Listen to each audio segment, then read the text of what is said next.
Bismillahirrahmanirrahim. Alhamdulillahirabbil alamin. Wa bihi nasta'inu 'ala umuri dunya waddin. Wassalatu wassalamu 'ala sayyidil mursalin wa 'ala alihi wa ashabihi ajma'in. Amma ba'd. Hadirin wal hadirat, mustami'in mustami'at jamaah Masjid As-Siddiqiyah rahimakumullah. Malam ini kita akan kaji fikih haji dan umrah. Fikih sholat selesai, fikih zakat beres, puasa juga sudah. Sekarang fikih haji dan umrah. Memulai dari definisi haji. Ta'riful haji lughatan al-qasdu. Definisi haji secara bahasa itu adalah bermaksud, bertujuan. Ketika kita ada maksud, ada tujuan, kemudian kita jalan, sebutannya adalah haji secara bahasa. Secara syariat, haji adalah qasdu baitillahil haram linusuki. Seseorang pergi menuju Baitullahil Haram, yakni Ka'bah al-Musyarrafah. Tujuannya adalah nusuk. Nusuk itu untuk melakukan ibadah. Jadi ketika Bapak Ibu haji pergi ke Baitullah, tujuannya untuk ibadah. Kesana nanti tawaf, kemudian sa'i, kemudian ada tahallul. Kalau haji masih tambah wukuf di tanah Arafah. Setelah di tanah Arafah nanti ada lewat jumrah, ada mabit di Mina, mabit di Musdalifah. Nah, rangkaian-rangkaian itu sebutannya adalah nusuk. Ya, kalau dijamakkan itu menjadi manasik. Nah, makanya Bapak Ibu ketika mau berangkat umrah, berangkat haji ada istilahnya manasik. Yuk latihan manasik gitu ya. Nah, itu artinya kita latihan untuk melakukan ibadah haji dan umrah di sana. Nah, sebutannya nusuk atau manasik. Kemudian umrah secara bahasanya adalah ziarah.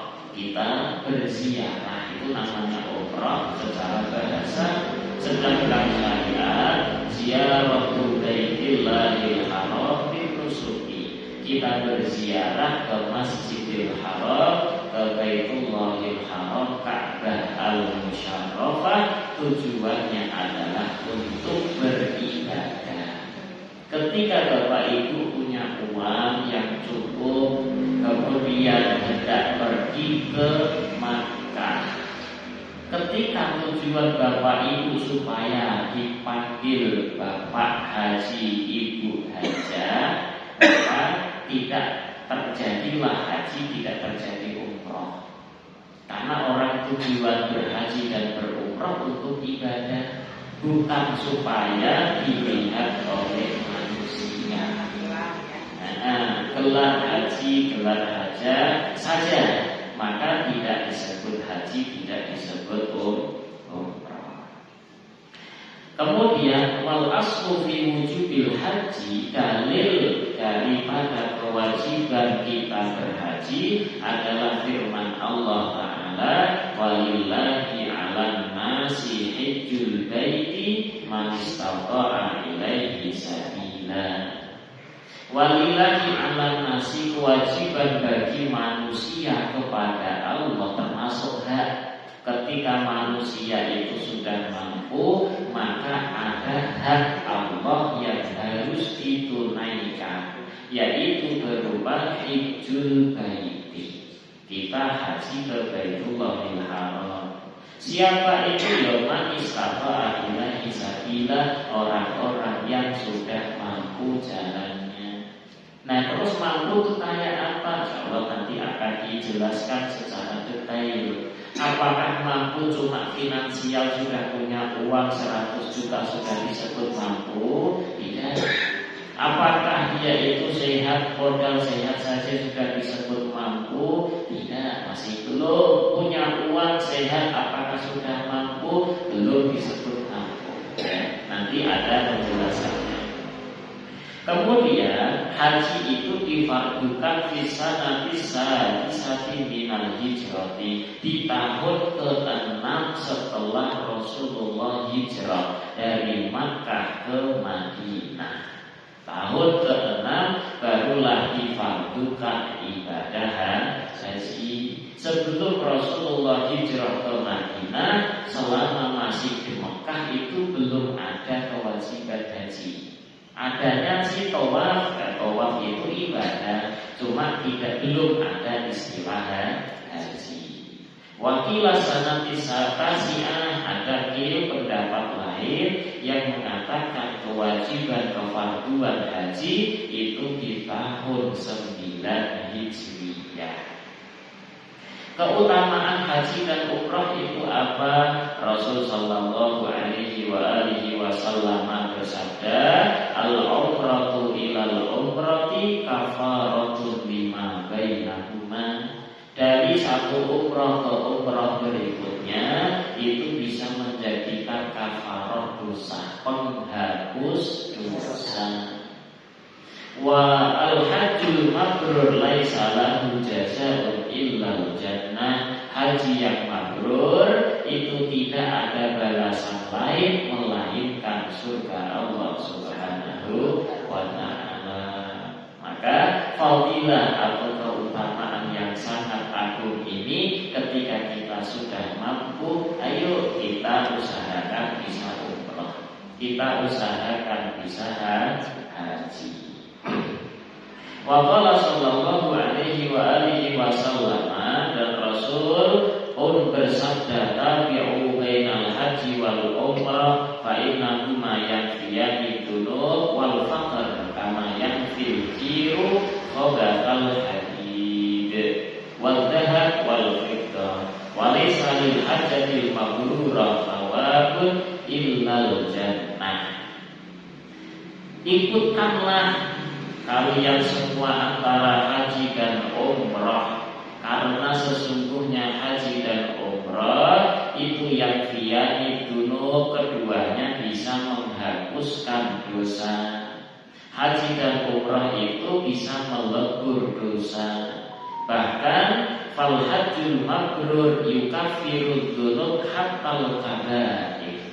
Haji yang mabrur itu bisa menghapuskan dosa walaupun dosa besar.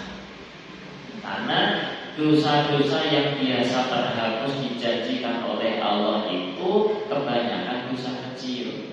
Bapak Ibu sholat fardu 5 waktu selama ini, setiap rukuk, setiap sujud dosa-dosa pada berguguran. Nah, itu dosa apa? Dosa kecil. Kesepakatan seluruh ulama, bukan dosa besar. Ketika Bapak Ibu berpuasa Ramadan, Bapak Ibu melakukan qiyam Ramadan, sholat tarawih, itu bisa menghapuskan seluruh dosa-dosa kita. Itu yang dimaksud adalah dosa kecil. Bapak Ibu berbuat kebaikan, bersedekah, Bapak Ibu masuk masjid niat i'tikaf, itu bisa menghapuskan dosa. Bisa menghapuskan dosa, tetapi yang terhapus adalah dosa kecil. Sedangkan haji yang mabrur menurut kesepakatan seluruh ulama itu bisa menghapuskan seluruh dosa walaupun dosa besar.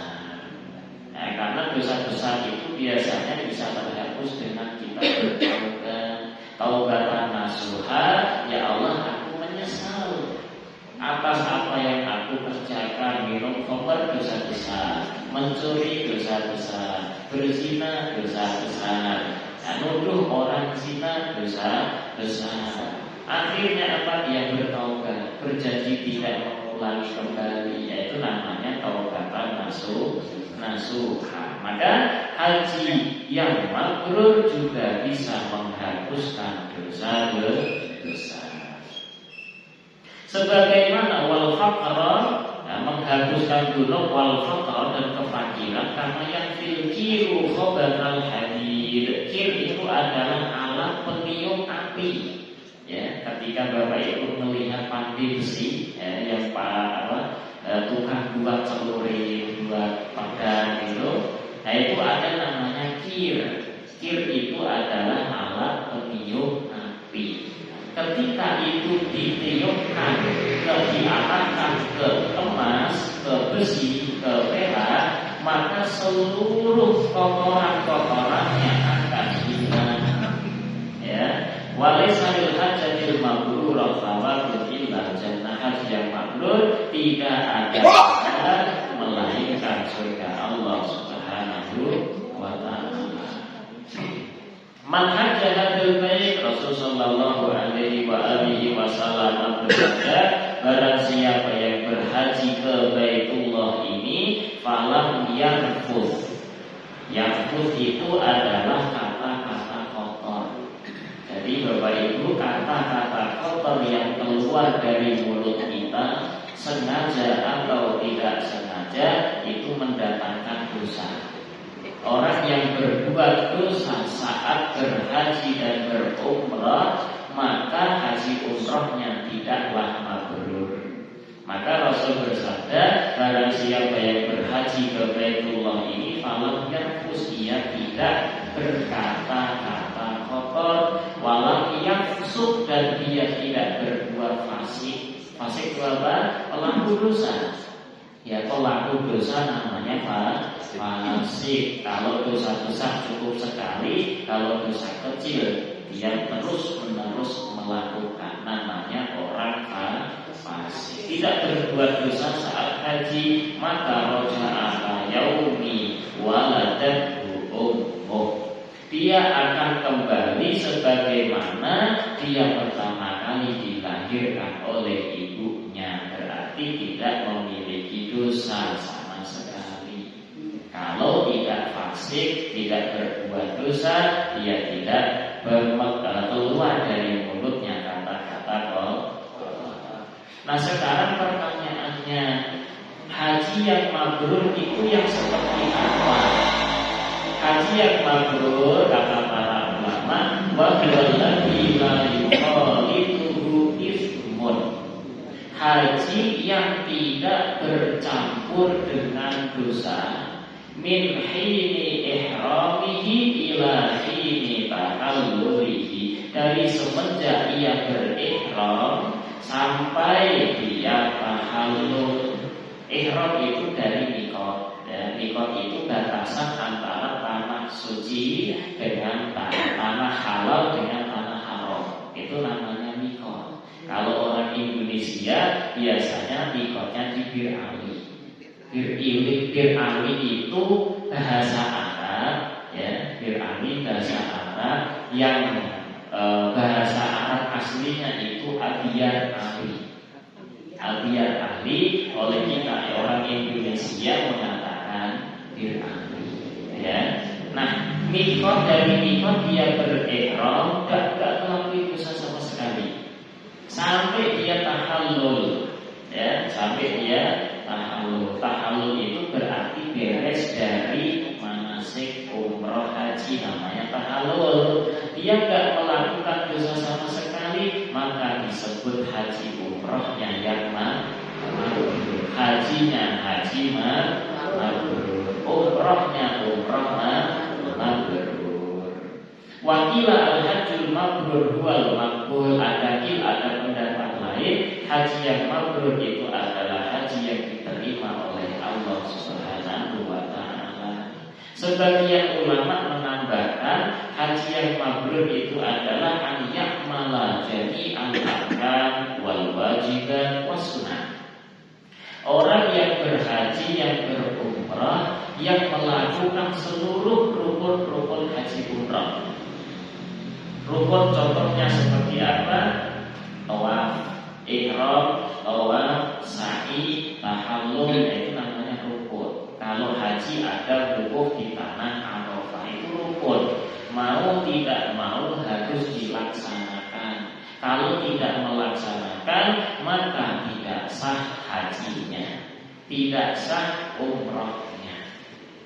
Kalau kewajiban haji, contohnya seperti mabit di Musdalifah. Mabit itu menginap malam, namanya mabit. Mabit di Mina, Kemudian lempar jumroh itu kewajiban, ya. Lempar jumroh termasuk kewajiban dalam mazhab Syafi'i adalah tawaf wada, tawaf perpisahan. Bapak Ibu mau meninggalkan tanah suci haram, tawaf dulu 7 putaran. Beres tawaf langsung berangkat pergi dari meninggalkan kota Makkah. Nah, itu kewajiban. Contoh kesunahan seperti ketika Bapak Ibu mulai ihram dari Fir'auni, Bapak Ibu mandi dulu, sholat 2 rakaat ihram terlebih dahulu, memakai sendal. Nah, itu namanya kesunahan. Orang yang haji, yang umrah, yang melakukan rukunnya, melakukan kewajibannya, melakukan kesunahan-kesunahannya, ma'atarki jami'il ma'asi, dia juga meninggalkan seluruh macam maksiat, baik itu maksiat yakni dosa besar ataupun dosa kecil.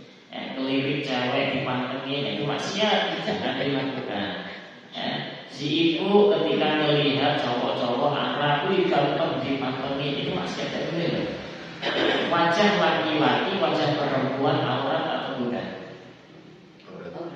Wajah bukan. Wajah laki-laki, wajah perempuan bukan aurat. Tetapi ketika dengan sengaja tanpa ada hajat perempuan mantengin aja, wih gantengnya dipantengin terus, itu haram. Tidak boleh. Begitupun sama laki-laki melihat perempuan, wajahnya itu bukan aurat.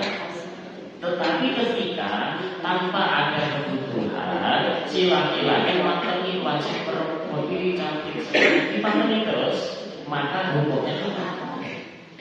Haramnya bukan karena aurat, tetapi karena menimbulkan fitnah.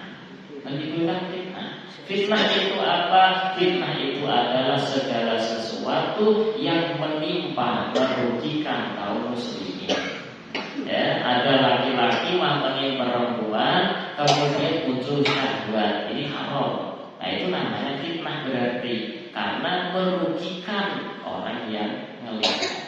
Ya, menjadikan diri kita berdosa, itu namanya adalah fitnah. Maka ketika Bapak Ibu haji dan umrah, tinggalkan seluruh macam maksiat, termasuk ngomelin orang. Kita sedang tawaf, kaki kita keinjek sama orang, terus kita maki-maki di sana. Kan maki-maki hukumnya apa? Semua kata-kata kotor yang keluar dari mulut kita akan menimbulkan dosa, walaupun kita refleks. Karena anak-anak sekarang itu kata refleksnya itu jorok banget. Refleks pada mereka, nggak sengaja bu, nggak sengaja pak, gitu. Tapi refleks itu jorok. Nah, itu pun menimbulkan dosa. Makanya kita latih dari sekarang, ya. Ketika refleks jangan sampai keluar kata-kata kotor. Ma'atarki jami'il ma'asi, meninggalkan seluruh macam maksiat, sholiriha wa jahiriha, baik maksiat yang menimbulkan dosa kecil atau dosa besar.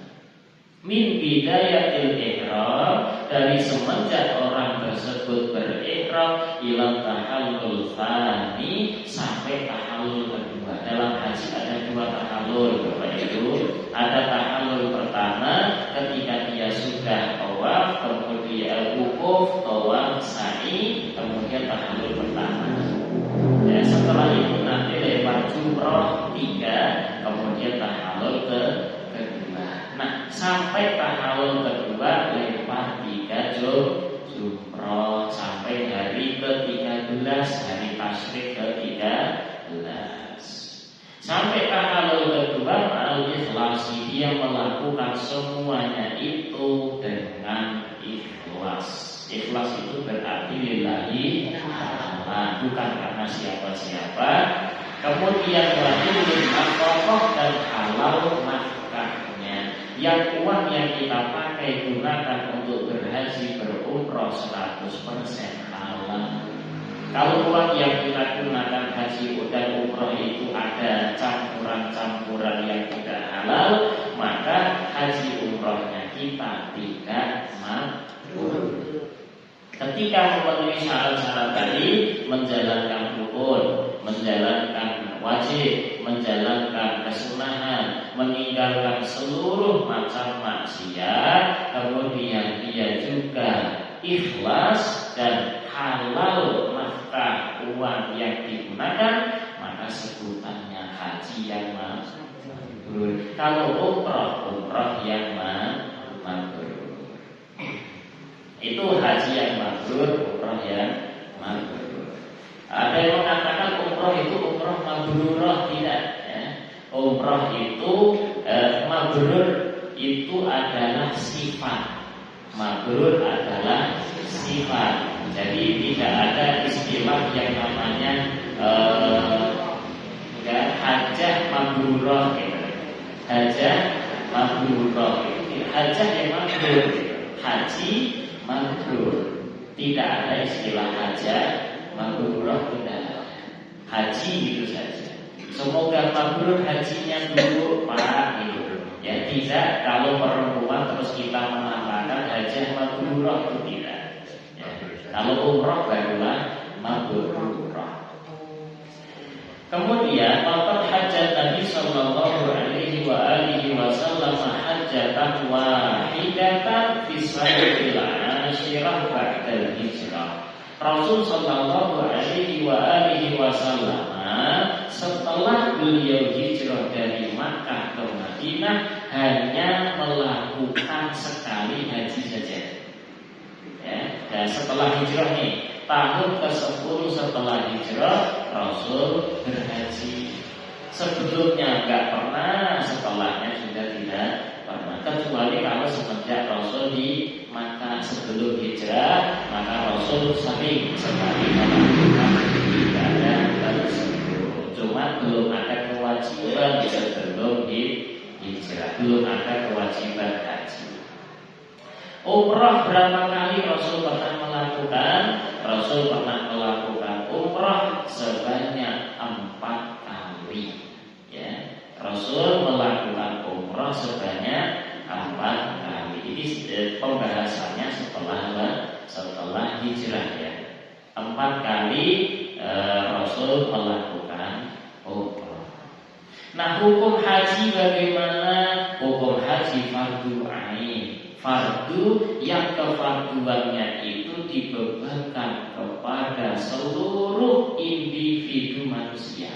Setiap individu manusia terkena beban ibadah haji. Tentu dengan syarat ketika sudah mampu. Sedangkan umroh bagaimana hukumnya? Hukumnya sama di dalam mazhab Syafi'i. Umroh itu hukumnya juga fardu ain. Fardu ain, setiap individu manusia terkena beban hukum tersebut. Kalau sudah mampu untuk umrah, dia wajib untuk umrah. Kalau sudah punya uang tetapi belum digunakan untuk umrah, bagaimana? Maka dia berhutang. Ya, pokok sebelum ia meninggal dia harus melaksanakan umrah. Karena dalam mazhab Syafi'i umrah itu hukumnya fardu ain. Ada yang mengatakan pendapat kedua bahwa umrah itu hukumnya sunnah muakkadah, kesunahan yang sangat ditekankan. Ini pendapatnya mazhab Maliki, mazhab Hanafi, dan menurut Imam Ahmad bin Hanbal atau mazhab Hambali, itu 2 kaum seperti mazhab Syafi'i. Ya, wajib dan sunnah. Nah, dalam mazhab 3 tadi Maliki, Hanafi, 2 Maliki dan Hanafi, yang pasti sunnah muakkadah itu umrah tidak akan bisa menjadi wajib kecuali sebab apa? Sebab dinadarkan. Ya, sebab dinadarkan. Dan kemudian dalam mazhab Syafi'i tadi mengatakan umrah itu hukumnya fardu fardu ain. Dan fardu ain ini cukup dilakukan seumur hidup sekali. Haji pun sama. Haji hukumnya fardu ain, kefarduannya itu seumur hidup sekali. Ketika ada seorang sudah pernah haji, sudah pernah umrah, akhirnya dia berhaji lagi, umrah lagi, boleh atau tidak? Jawabannya boleh, tetapi dia akan mendapatkan pahala sunnah, tidak mendapatkan pahala wajib. Nah, supaya wajib bagaimana dapat pahala wajib dinadarkan? Ya, nanti kalau anak saya lulus dengan nilai terbaik, anak saya bisa hafal Quran, maka saya bernadar demi Allah akan pergi umrah. Nah, ketika benar anaknya lulus dengan nilai terbaik, anaknya menjadi hafizul Quran, maka dia berangkat umrah, dapatlah pahala wajib karena dia melakukan wa yajibul hajju fi madhabil Imam Syafi'i ala tarafi la al fawri. Kewajiban haji dan umrah, kalau orang sudah mampu haji wajib haji, kalau orang sudah mampu umrah wajib umrah. Tetapi kewajibannya ini adalah kewajiban yang ala tarafi, bisa ditunda. Ya, kewajiban yang bisa ditunda. Makanya ketika sekarang umur 30 tahun sudah mampu haji, dia nggak harus di tahun itu berangkat, masih bisa ditunda nanti di umur 50 aja itu boleh. Yang penting sebelum wafat sudah haji. Yang penting sebelum ia wafat sudah umrah. Itu namanya kewajiban yang ala tarafi, kewajiban yang bisa ditunda. Sama seperti waktu sholat maghrib. Waktu sholat zuhur itu umpama pakai jam dari jam 12 sampai jam 3. Apakah ketika masuk waktu zuhur kita harus wajib sholat saat itu juga? Atau boleh kita tunda nantilah jam 1 gitu? Nah, nanti jam 2, jam setengah 3 boleh tidak? Boleh. Nah, ini kewajiban namanya kewajiban yang ala tarafi, kewajiban yang muwassa. Ya, jadi ketika Bapak Ibu sudah mampu haji, sudah mampu umrah, tidak harus saat itu, tahun itu melakukan haji dan umrah. Masih bisa ditunda nanti, tidak masalah, asalkan sebelum kita wafat sudah haji, sudah umrah. Kalau sampai dia wafat belum melakukan haji, sampai dia wafat belum melakukan umrah, padahal sebelumnya tidak mampu, maka dia berdosa. Ya, maka dia berdosa. Sama seperti masuk waktu zuhur, kita belum mau sholat zuhur, ditunda, meninggal, belum sholat zuhur, tapi dia juga tidak berazan nanti saya sholat zuhur jam 2, nggak ada azan seperti itu, maka itu orang berdosa. Beda halnya kalau sudah berazan, maka dia tidak berdosa. Wa yakunu wajiban ai layak ila akhaluhu ma'al istita'ah. Maksudnya tadi adalah dia tidak berdosa kalau diakhirkan hajinya, ditunda umrohnya. Nah, yang penting sebelum wafat dia sudah haji, sudah umroh. Nah, wa yakunu wajiban 'alal fawri. Haji dan umroh itu kewajibannya bisa harus segera dilaksanakan dalam keadaan berikut. Ada 4 hal, 4 keadaan ketika kita sudah mampu haji, mampu umroh harus dilakukan saat itu. Apa itu? Yang pertama, idahkan qadha, ketika hajinya berupa haji qadha. Umpama di tahun 2024 ada seorang berkewajiban haji, dia berhaji. Di sana sebelum dia terkabul malah melakukan pembatalan ibadah haji, contohnya bersegama, bersetubuh, itu kan membatalkan ibadah haji. Ya, batal ibadah hajinya hajinya tetap tidak boleh langsung pulang. Dia harus melakukan seluruh rangkaian ibadah haji. Tetapi di tahun berikutnya, tahun 2025, dia wajib mengqadha. Dia sudah punya uang, sudah punya siap segalanya, maka di tahun 2025 wajib segera melakukan ibadah haji. Tidak boleh ditunda di tahun 2026 kalau hajinya haji qadha. Dan yang kedua, idza nadarahu, ketika haji itu dinadarkan. Ada haji dinadarkan, nanti kalau anak saya jadi hafizul Quran, maka tahun itu juga demi Allah aku bernadar akan pergi haji. Nah, maka dia harus melakukan nadarnya berhaji pada tahun tersebut. Tidak boleh ditunda. Yang ketiga, idza khafal abdi. Abdi itu artinya adalah al-qata, yakni tidak bisa pergi kemana-mana. Wa huwal maradul muzmin, sakit yang sudah menua. Alladzi yaqta minal hajj bi ikhbari tabibi fiqh. Yakni ketika ada tabib, ada dokter yang fiqh, yang adil, memberitahu, memvonis, Pak, nanti di tahun depan kamu tuh bakal lumpuh, nggak bisa jalan kemana-mana, naik pesawat nggak akan kuat. Gitu. Ini apa? Vonis dari dokter, vonis dari dokter ahli, gila kayak gitu. Maka sebelum ia seperti itu tadi, dia nggak mampu haji sebenarnya, maka di tahun sebelum dia lumpuh wajib pergi haji. Karena apa? Kalau ditunda tahun depan, dia nggak akan bisa pergi haji.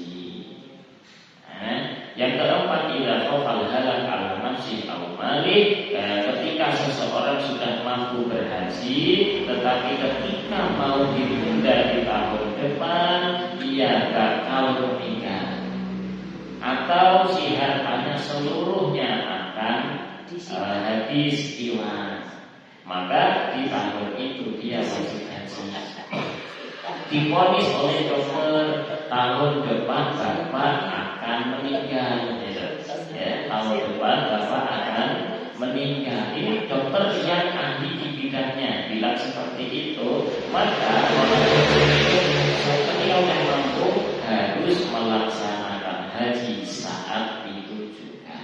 Karena kalau diundur di tahun depan, dia tidak akan bisa berhaji. Nah, itu keadaan di mana haji menjadi wajibnya itu segera, tidak boleh ditunda lagi.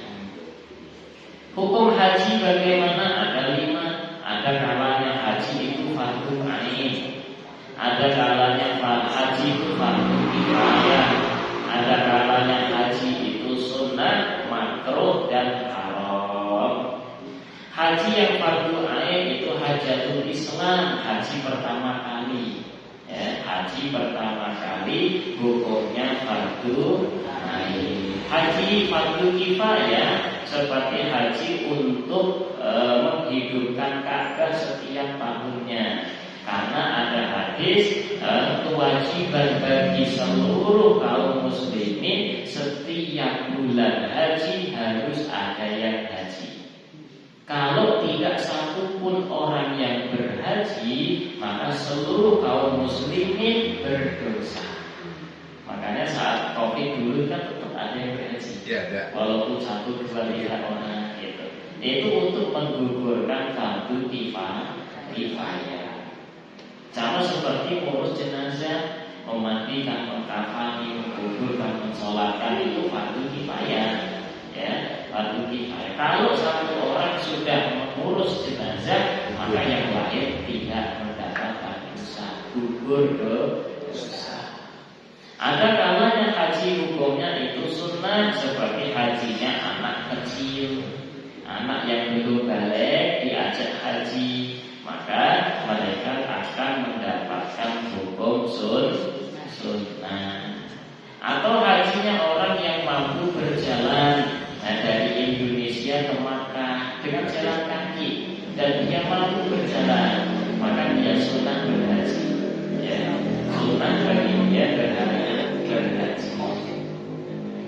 Dan yang keempat, haji bisa dihukumi makruh. Haji malah kena hukum makruh. Ketika apa? Idza khaufa aw syakka fil halal, dia ragu. Ini haji saya naik kapal laut. Ya, sedangkan saat itu ombak besar sekali. Kayaknya kok 90% kok hanyut gitu. Enggak akan sampai ke Makkah. Maka dia memaksakan diri untuk berangkat akan terkena hukuman karena khawatir dia akan meninggal di tengah perjalanan. Ada orang punya penyakit, ya penyakit kata dokter ini kalau dipaksakan berangkat haji nggak mungkin selamat. Nah akhirnya dia itu pergi haji dengan keraguan. Selamat enggak ya, hidup enggak ya gitu. Maka dia berangkat haji terkena hukuman makruh. Itu tanpa kita lihat apakah benar selamat hidup atau tidak. Berangkatnya tadi loh, itu dia sudah terkena hukum. Atau orang berhaji cuma punya uang pas-pasan saja, punya uang hanya untuk beli tiketnya saja, tiket pesawat. Sampai sana gimana? Nggak tahu, udah minta aja nanti di sana, ngemis di sana untuk makan untuk ini itu. Maka hukumnya makruh. Ya, kenapa? Karena dia akan nyusahin orang nanti. Ya. Ada saya punya teman kayak gitu. Ya, di sana sudah nggak ngemis, pokoknya bisa sampai Makkah udah beres. Masalah makan, dia nyatanya makan, hidup bisa kembali. Gitu. Tapi dia nggak ngemis ya, dia itu ada aja yang ngasih dia makan. Apalagi umroh saat Ramadan, nah itu nggak akan kemana-mana. Umroh saat Ramadan itu tergantung. Dan haji bisa dihukumi haram sebagaimana hajinya seorang perempuan tanpa didampingi mahramnya. Perempuan tanpa didampingi suaminya, haji sendirian, tidak ada mahram, tidak ada suami, dan dia itu yakin bakal terkena fitnah. Ya, enggak aman. Kalau sekarang kan ada perempuan berangkat tanpa suami, tanpa mahram, bisa punya teman di sana dan aman. Itu enggak ada hukum haram karena aman. Nah kalau dikhawatirkan ada fitnah, itu nanti terkena hukum haram. Wa kadzalika idza tayammana darar, begitu juga ketika seorang perempuan haji tanpa mahram, tanpa suami, dan yakin pasti kenapa-kenapa, yakin ya pasti kenapa-kenapa, maka hukumnya haram. Tidak boleh wanita tersebut berhaji. Zaman sekarang perempuan 2, perempuan 3, perempuan pergi sendiri, haram tidak? Tidak, karena apa? Bisa dipastikan 100% aman. Ya, bisa dipastikan. Tapi kalau tidak bisa dipastikan aman, bakal terkena bahaya, ya haram, mereka tidak boleh berangkat. Berikutnya, syarat daripada istitoah, kita mampu. Orang bisa disebut mampu itu ketika apa? Ada 6 syarat ya. Kita lihat ke diri kita masing-masing. Kita udah mampu haji atau belum? Yang pertama, wujud zat wa aw'iyatihi, adanya bekal. Kita memiliki bekal, memiliki seluruh yang berhubungan dengan bekal, termasuk nafkah kita berangkat, nafkah ketika pergi.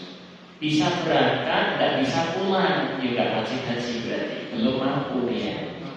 Ya, bisa pergi, tidak bisa pulang, maka dia tidak wajib haji. Punya nafkah untuk perginya, juga punya nafkah untuk pulang ke Indonesia.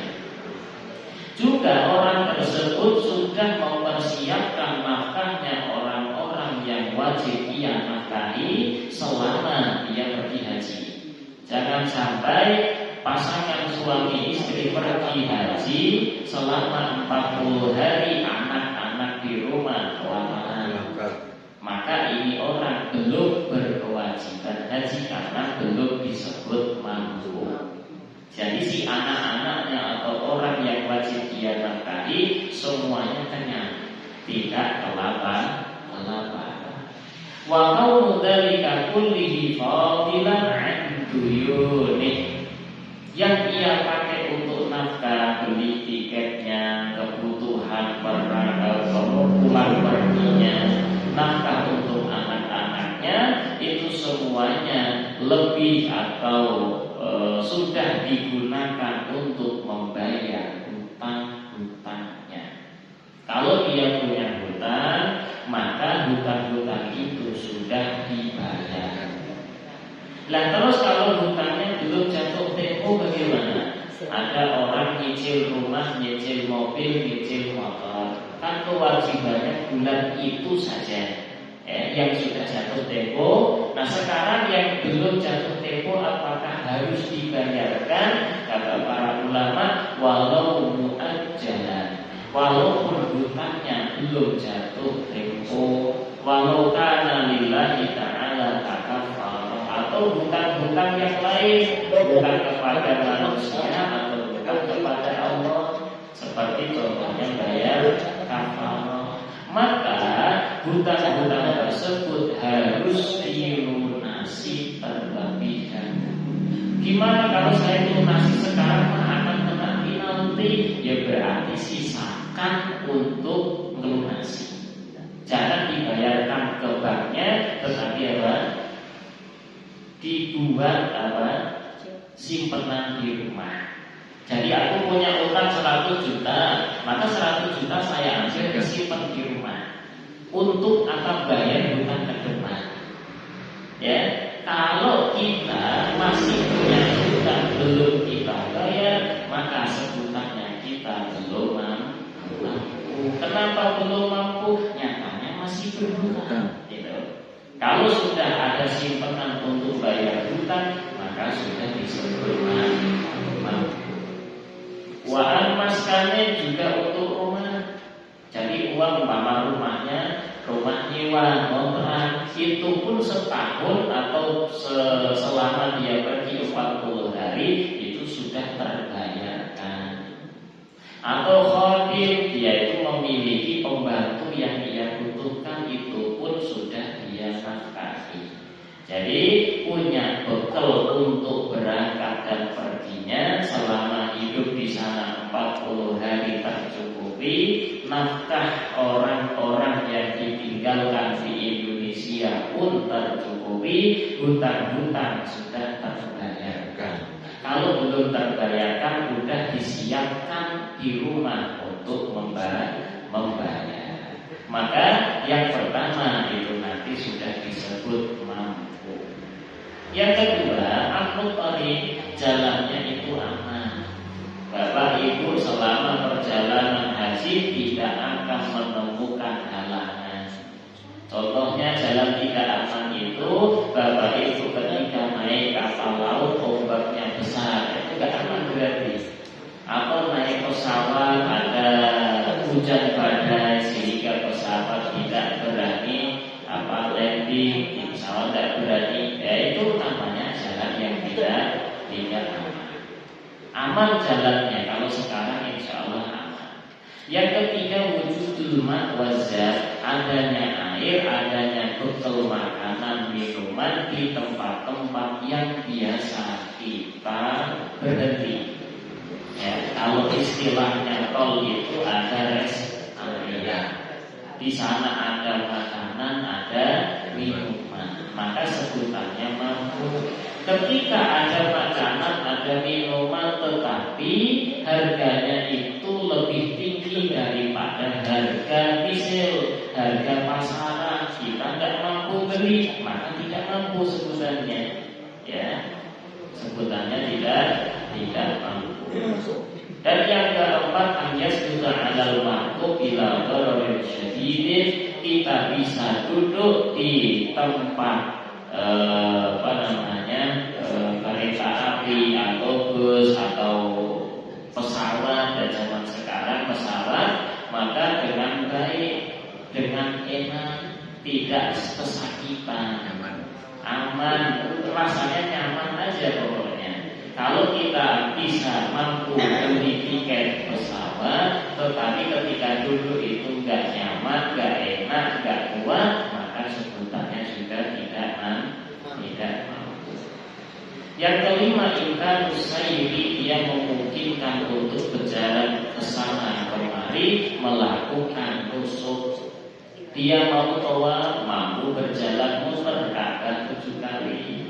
Dia mau sa'i antara Safa dan Marwah pun bisa jalan ke sana kemari. Gitu ya. Zaman sekarang kalaupun sakit kaki, lumpuh, dia bisa jalan pakai kursi. Sekarang sudah ada mobil golf, enak sekarang. Jadi mampu. Nah kalau dia lumpuh terus tidak ada kursi roda, tidak ada mobil golf, tidak ada orang yang mau gendong, maka dia sebutannya tidak mampu. Dan yang keenam, wujudu markubin yaliku bihi rahilah, adanya kendaraan yang patut, yang layak untuk dinaiki. Jadi sepeda ontel dari Indonesia ke Makkah itu bisa kendaraan juga, tetapi tidak layak untuk dinaiki. Ya, motor dari sini ke Makkah itu ada kendaraan yang bisa dinaiki, tetapi tidak layak. Layaknya itu sekarang itu pesawat itu. Nah, jika 6 hal ini sudah terpenuhi, maka kita disebutnya sudah mampu. Ketika 6 ini tidak terpenuhi, maka kita disebut belum mampu. Kemudian ada satu lagi tambahan, khusus untuk perempuan disyaratkan adanya zauj atau suami atau mahram atau para perempuan yang sikoh. Jadi ibu-ibu ketika suami nggak mau nemenin untuk haji, suami nggak mau, adik, kakak, ibu, bapak nggak mau, semuanya cari siapa teman-teman ibu sesama perempuan yang semuanya itu sikoh, bisa dipercaya. Ya, yang mereka itu tidak akan menyebarkan aib cacatnya ibu. Nah itu bisa menjadi teman untuk haji atau umroh. Yang penting mereka bisa dipercaya, tidak berkhianat, maka sah haji dan umrohnya, tidak terkena dosa. Itu syarat haji dan juga umroh. Wallahu a'lam bishawab.